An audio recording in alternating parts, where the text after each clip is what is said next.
Hi friends, welcome to UTV education. ఎంతోమంది స్టూడెంట్స్ని తీర్చిదిద్దాలనే ఉద్దేశంతో 9 years అనుభవంతో రిషి ఎడ్యుకేషనల్ సర్వీసెస్ని స్టార్ట్ చేసిన మన అఖిల్ రెడ్డి గారు మనతో పాటు ఉన్నారు. సో ఆయనను అడిగి మనం కొన్ని డౌట్స్ని క్లియర్ చేసుకుందాం. సో ఇంకెందుకు ఆలస్యం, ఇంటర్మీడియట్లో బైపీసీ కంప్లీట్ చేసిన పిల్లలు ఏం కోర్స్ తీసుకోవాలి? మేజర్గా బైపీసీ అయిపోయిన పిల్లలు మన దగ్గర మెడికల్ కోర్సెస్ అనేది ఎక్కువ ఇంట్రెస్ట్ చూపెడతా ఉన్నారు. మెడికల్ కోర్సెస్ ఏంటి అంటే ఎంబీబీఎస్ కానీ, లేకపోతే బీడీఎస్ కానీ, లేదంటే వెటర్నరీ సైన్సెస్ కానీ, డాక్టర్ ఆఫ్ ఫార్మసీ కోర్సెస్ కానీ, లేదు అంటే ప్రజెంట్ ఇవన్నీ కూడా నీట్ ద్వారా అడ్మిషన్ తీసుకునే కోర్సెస్ అనమాట. లేదు ఇవన్నీ కూడా ఇంట్రెస్ట్ లేదు, నీట్లో కానీ ఇవన్నీ కూడా రాలేదు అనుకుంటే మనకి నెక్స్ట్ ఆప్షన్ వచ్చేసరికి పారామెడికల్ కోర్సెస్ అనేది చాలామంది ప్రజెంట్ ఇంట్రెస్ట్ చూపెడుతున్నారు. ఈ పారామెడికల్ కోర్సెస్ కూడా డాక్టర్తోని ఈక్వల్ ఉన్న కోర్సెస్ అనమాట. నెక్స్ట్ ఈ కోర్సెస్లో దీని తర్వాత బీఎస్సీ అగ్రికల్చర్ కూడా ఎక్కువ మంది ఇంట్రెస్ట్ చూపెడుతున్నారు మన దగ్గర నుండి. ఈ కోర్సెస్ అనేది బైపీసీ పిల్లలు తీసుకోవడానికి అవకాశం ఉంటుంది. సార్, ఇప్పుడు చాలా మంది స్టూడెంట్స్ డాక్టర్స్ కోర్స్ చేద్దాం అనుకుంటారు కదా, అలా చేయాలనుకొని చేయలేకపోయిన పిల్లలకి ఏం చెప్తారు మీరు? మేజర్గా మన దగ్గర చాలామంది పిల్లలు ఏది డాక్టరేట్ కోర్సెస్ కావాలని ఇంట్రెస్ట్ చూపెడతా ఉన్నారు. దీని తర్వాత లేదు వాళ్ళకి నీట్లో కనుక మంచి ర్యాంక్ లేదనుకుంటే వీళ్ళకి సెకండ్ ఆప్షన్ కింద పారామెడికల్ అనేది ప్రజెంట్ బూమింగ్లో ఉందండి. మార్కెట్లో కానీ వీళ్ళకి ఫర్దర్గా ప్లేస్మెంట్ పరంగా కానీ జాబ్స్ పరంగా కానీ పారామెడికల్ కోర్సెస్ అనేది ప్రజెంట్ డిమాండింగ్లో ఉన్న కోర్సెస్ అనమాట. ఇది తీసుకోవడానికి అవకాశం ఉంటుంది పిల్లలు. దీనికి ఎటువంటి నీట్ కానీ ఎటువంటి కోర్సెస్ కూడా అంటే ఎటువంటి ఎంట్రన్స్ ఎగ్జామినేషన్ కూడా అవసరం లేకుండా పిల్లలు అనేది చదువుకోవడానికి అవకాశం ఉంటుంది. సార్, ఇప్పుడు ఈ పారామెడికల్ కోర్స్ అంటే ఏంటి? పారామెడికల్ కోర్సెస్ అంటే ఇది అల్లైడ్ హెల్త్ సైన్సెస్ అంటారు. అంటే డాక్టర్కి అనుసంధానమైన కోర్సెస్నే పారామెడికల్ కోర్సెస్ అంటారు. నెక్స్ట్ టు ద డాక్టర్స్ అనమాట. వీళ్ళు అంటే డాక్టర్స్ ఎవరైతే ఉన్నారో వాళ్ళకి సహాయం చేయడానికి వీళ్ళు అనేది యూజ్ చేస్తూ ఉంటారు అనమాట. ఓకే, ఇప్పుడు ఈ పారామెడికల్ కోర్స్ తీసుకోవాలంటే ఎక్కడ వెళ్ళి జాయిన్ అవ్వాలి? మన దగ్గర పారామెడికల్ కోర్సెస్ తీసుకోవాలనుకుంటే మేజర్గా వాళ్ళు 12th బైపీసీ అయిపోయి ఉండాలి. దీంతో పాటు మన దగ్గర మెడికల్ కాలేజెస్ కానీ ఇవన్నీ కూడా చాలా తక్కువ అనమాట. మేజర్గా మనం చూసుకున్నట్టయితే కర్ణాటక స్టేట్లో మెడికల్కి సంబంధించిన యూనివర్సిటీస్ కానీ మెడికల్ కాలేజెస్ కానీ నెంబర్ ఆఫ్ ఉన్నాయి. సో మన ఇక్కడ ఇక్కడ అడ్మిషన్ అయిపోయిన పిల్లలు ఇక్కడ ఎవరైతే బైపీసీ అయిపోయిన పిల్లలు ఉన్నారో వీళ్ళు నెక్స్ట్ పారామెడికల్ కోర్సెస్ చేయాలనుకుంటే వాళ్ళు శాంతా గ్రూప్ ఆఫ్ ఇన్స్టిట్యూషన్స్ అనేది బెంగళూరులో నెంబర్ 1 కాలేజ్ అనమాట. దీంట్లో మనం అడ్మిషన్ చేయడానికి అవైలబుల్గా ఉన్నామండి. మనం సౌత్ ఇండియా మొత్తానికి కూడా శాంతా గ్రూప్ ఆఫ్ ఇన్స్టిట్యూషన్ అంటే తెలంగాణ కానీ ఆంధ్ర కానీ ఎక్స్క్లూజివ్గా పార్ట్నర్ శాంతా గ్రూప్ ఆఫ్ ఇన్స్టిట్యూషన్స్కి. అంటే చాలా ఇన్స్టిట్యూషన్స్ ఉన్నాయి కదా, శాంతా గ్రూప్ ఆఫ్ ఇన్స్టిట్యూషన్కి ఎందుకు? నెంబర్ ఆఫ్ ఇన్స్టిట్యూషన్స్ చాలా ఉన్నాయండి. ఈవెన్ బెంగళూరులో కానీ కర్ణాటకలో కానీ చూసుకుంటే నెంబర్ ఆఫ్ ఇన్స్టిట్యూషన్స్ ఉన్నాయి. కానీ అన్ని ఇన్స్టిట్యూషన్స్కి ఏవైతే ఉన్నాయో విత్ ఇన్ ద క్యాంపస్లో హాస్పిటల్స్ అనేది ఉండవండి. సో పిల్లలకి ప్రాక్టికల్ ఇది మనం చదివేదే మెడికల్ కోర్సెస్ కాబట్టి పిల్లలకి ప్రాక్టికల్ ఎక్స్పోజర్ అనేది మేజర్ ఇంపార్టెంట్. సో మన శాంతా గ్రూప్ ఆఫ్ ఇన్స్టిట్యూషన్కి ప్రాక్టికల్ ఎక్స్పోజర్ కోసం విత్ ఇన్ ద క్యాంపస్లోనే హాస్పిటల్ కూడా ఉండడం జరుగుతుందండి. వీళ్ళకి వెరీ ఫస్ట్ ఇయర్ నుండి వీళ్ళకి మార్నింగ్ అవర్స్ అంతా కూడా క్లాసెస్ తీసుకుంటారు, ఈవినింగ్ అవర్స్ అంతా కూడా ప్రాక్టికల్ చేపిస్తారు. ఈ ప్రాక్టికల్స్ ఎక్కడ చేపిస్తారంటే ఇన్ క్యాంపస్లో హాస్పిటల్ ఉంది కాబట్టి అక్కడే ప్రాక్టికల్స్ కూడా కండక్ట్ చేస్తారు. సో దీనివల్ల ఏంటంటే ప్రాక్టికల్ ఎక్స్పోజర్ అనేది మేజర్గా వెరీ ఫస్ట్ ఇయర్ నుండి పిల్లలకి దొరకడం జరుగుతుందండి. అంటే సార్, ఇప్పుడు ఈ శాంతా గ్రూప్ ఆఫ్ ఇన్స్టిట్యూషన్స్ నుండి మనకి టెక్నికల్గా కానివ్వండి లేదంటే ఫ్యాకల్టీ పరంగా ఎలాంటి సర్వీసెస్ ఉంటాయంటారు, కేర్ తీసుకుంటారు? శాంతా గ్రూప్ ఆఫ్ ఇన్స్టిట్యూషన్స్లో మేజర్గా మనకి ఫ్యాకల్టీ వచ్చేసరికి ఇక్కడ ఆల్ ఓవర్ ఇండియా నుండి రినౌడ్ ఫ్యాకల్టీ ఉన్నారండి. అంటే వాళ్ళు ఇప్పటివరకు ఎక్స్పీరియన్స్ పరంగా నెంబర్ ఆఫ్ ఇయర్స్ నుండి వాళ్ళు టీచింగ్ అనేది చెప్పడం జరుగుతుంది. దీంతోపాటు మనం ముఖ్యంగా చూసుకుంటే మేజర్గా కేరళ స్టాఫ్ అనేది ఉండడం జరుగుతుందండి. ఈ కేరళ స్టాఫ్ అనేది చెప్పడం ఎందుకు అంటున్నామంటే మేజర్గా వాళ్ళు ఇంగ్లీష్ టు ఇంగ్లీష్ చెప్పడం జరుగుతుంది. దీనివల్ల ఇక్కడికి వచ్చే పిల్లలు ఎవరైనా కూడా ఈజీగా అండర్స్టాండింగ్ వేలో ఉంటుందండి. సో ఇంగ్లీష్ అనేది మేజర్గా ఇంపార్టెంట్ కాబట్టి ఇంగ్లీష్ లాంగ్వేజ్లోనే పిల్లలకి చెప్పడం జరుగుతుంది. నెక్స్ట్ వచ్చేసరికి మీరు అడిగినట్టు ఫుడ్ ఏ విధంగా ఉంటుందంటే మనం చేసే ఏదైతే శాంతా గ్రూప్ ఆఫ్ ఇన్స్టిట్యూషన్స్ ఉందో దాంట్లో అడ్మిషన్ చేసిన ప్రతి ఒక్క పిల్లోడికి కూడా మన సౌత్ ఫుడ్డే దొరుకుతుందండి. ఎందుకంటే అది మన సౌత్ ఏరియాలోనే ఉంది. దీంట్లో సౌత్ ఫుడ్ అనగానే డిఫరెన్షియేట్ కూడా మనం చేసుకోవడానికి ఉంటుంది.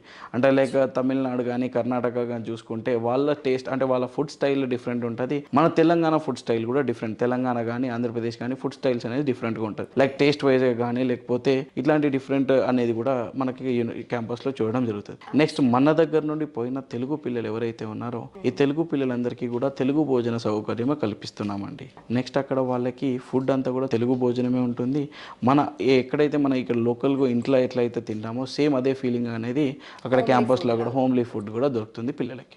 నెక్స్ట్ వచ్చేసరికి హాస్టల్స్ విషయానికి వస్తే క్యాంపస్లోనే వాళ్ళకి బాయ్స్ హాస్టల్లో ఉందండి, దీంతో పాటు గర్ల్స్ హాస్టల్ కూడా ఉంది క్యాంపస్లోనే. సో సేఫ్టీ అండ్ సెక్యూరిటీ పరంగా క్యాంపస్లో హాస్టల్స్ ఉండడం వల్ల పిల్లలు బయటికి పోవడానికి ఛాన్స్ అనేది ఉండదండి. నెక్స్ట్ ఇక్కడ మేజర్గా మనం ఇక్కడ నుండి పంపించే పిల్లలకి పేరెంట్స్ ఏం భయపడతారంటే మన అమ్మాయి కానీ అబ్బాయి కానీ బయటికి పోయినారు కదా అక్కడ చెడు వ్యసనాలకు అలవాటు పడతారు, లేదంటే ఇట్లాంటి ప్రాబ్లమ్స్ అన్ని కూడా ఫేస్ చేస్తూ ఉంటారు. సో మనకి ఇన్ క్యాంపస్లోనే హాస్టల్స్ ఉన్నాయి కాబట్టి ఎటువంటి ప్రాబబిలిటీ అనేది ఉండదండి. సో క్యాంపస్ లోపల సేఫ్టీ అండ్ సెక్యూరిటీ పరంగా గార్డెన్స్ అంటే లైక్ సెక్యూరిటీ గార్డ్స్ కూడా ఉంటారు. క్యాంపస్లో తెలుగు వార్డెన్స్ కూడా ఉంటారండి. సో వాళ్ళకి ఎటువంటి ప్రాబ్లం అయినా కూడా ఇబ్బంది లేకుండా వార్డెన్స్కి వాళ్ళకి చెప్తే సార్ట్అవుట్ చేయడానికి వాళ్ళు చూస్తారు. నెక్స్ట్ మేజర్గా అక్కడికి పోయిన పిల్లలకి మెడికల్ ఎయిడ్స్ అనేది ఇంపార్టెంట్ అండి. రెగ్యులర్గా మెడికల్ ప్రాబ్లమ్స్ అనేది వస్తూ ఉంటాయి. సో మనకి ఇంతకు ముందు చెప్పినట్టుగా క్యాంపస్లోనే మెడికల్ హాస్పిటల్ కూడా ఉందని చెప్పినాను. సో అదే హాస్పిటల్లో పిల్లలకి ట్రీట్మెంట్ కూడా 100% ఇవ్వడం జరుగుతుందండి. సో సేఫ్టీ వైజ్గా సేఫ్టీ ఉంది క్యాంపస్లో.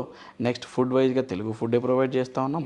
దీంతోపాటు మెడికల్ ఇష్యూస్ ఏమన్నా వచ్చినా కూడా క్యాంపస్లోనే హాస్పిటల్ ఉంది కాబట్టి ఈ మెడికల్ ఎయిడ్ అంతా కూడా క్యాంపస్లోనే చేయడం జరుగుతుందండి. వీళ్ళు ఎక్కడికి కూడా బయటికి వెళ్ళడానికి ఆస్కారం లేదు. సార్ ఇప్పుడు శాంత గ్రూప్ ఆఫ్ ఇన్స్టిట్యూషన్లో ప్లేస్మెంట్స్ ఎలా ఉంటాయి? మేడం ఇక్కడ శాంత గ్రూప్ ఆఫ్ ఇన్స్టిట్యూషన్స్ ప్లేస్మెంట్ కనుక చూసుకున్నట్టయితే మేజర్గా 87% ఆఫ్ ప్లేస్మెంట్ అనేది జరుగుతుంది పిల్లలకి.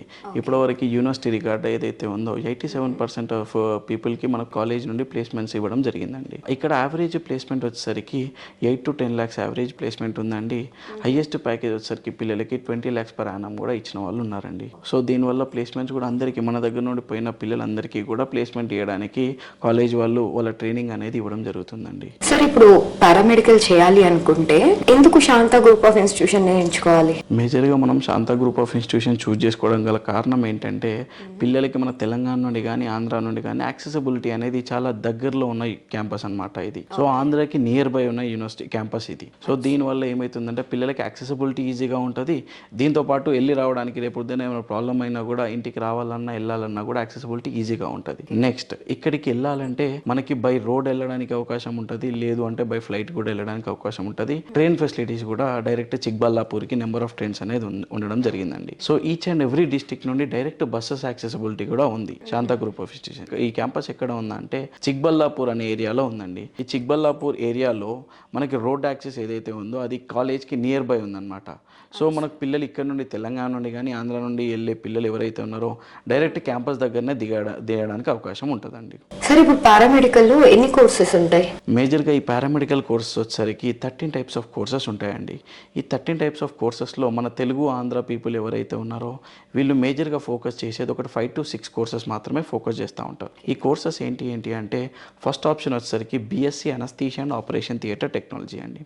సెకండ్ ఆప్షన్ వచ్చేసరికి BSc cardiology and cardiac care technology అంటారు. థర్డ్ ఆప్షన్ వచ్చేసరికి BSc radiology and imaging technology అంటారు. ఫోర్త్ ఆప్షన్ వచ్చేసరికి BSc respiratory care technology. Fifth option వచ్చేసరికి బీఎస్సీ రీనల్ డయాలసిస్. ఇలా చెప్పుకుంటూ పోతే 13 types ఆఫ్ కోర్సెస్ ఉంటాయి. మేజర్గా మన పిల్లలు తీసుకునేవి అన్నీ కూడా ఈ 5 to 6 types ఆఫ్ కోర్సెస్లోనే తీసుకుంటారనమాట. నెక్స్ట్ సార్ ఇప్పుడు మరి ఫీజుకి వచ్చేసరికి ఎలా ఉంటుందండి? ఇక్కడ మన పారామెడికల్ ఏ కోర్స్ తీసుకున్నా ఆన్ అన్ యావరేజ్ నేను ఇందాక చెప్పినట్టు 13 types ఆఫ్ కోర్సెస్ ఉంటాయని చెప్పినాను.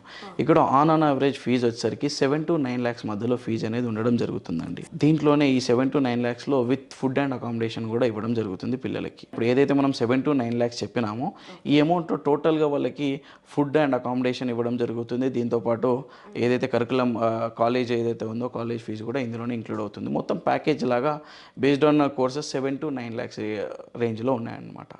దీంట్లో స్కాలర్షిప్స్ అనేది మేజర్గా మెరిట్ స్కాలర్షిప్ అనేది ఇవ్వడం జరుగుతుంది. 95+ ఉన్న పిల్లలకి వాళ్ళ కాలేజ్ తరఫున మెరిట్ స్కాలర్షిప్ కూడా ఇవ్వడం జరుగుతుంది. So thank you so much sir. మీరు పారామెడికల్ గురించి నిజంగా చెప్పాలంటే చాలా మందికి తెలియదు. డాక్టర్స్ కోర్స్ చేయాలనుకొని అక్కడ నుండే ఫీజుని చూసి అమ్మ ఇంత పెద్ద అమౌంట్ మేము పెట్టలేము అనుకొని ఆగిపోతూ ఉంటారు చాలా మంది జనాలు. సో అలాంటి వాళ్ళకు కూడా సెకండ్ ఆప్షన్ కింద మనకి ఇది ఉంది. సో డాక్టర్ కోర్స్ చేయాలనుకునే వాళ్ళు మనం పారామెడికల్ కూడా వెళ్ళొచ్చు అని చెప్పేసి సో దాంట్లో ఉన్నారు. సర్వీసెస్ కానీ లేకపోతే దాంట్లో ఉన్న ఫెసిలిటీస్ కానీ చాలా థ్యాంక్స్ సార్ ఇంత క్లియర్గా చెప్పినందుకు. థ్యాంక్ యూ అండి. Thank you.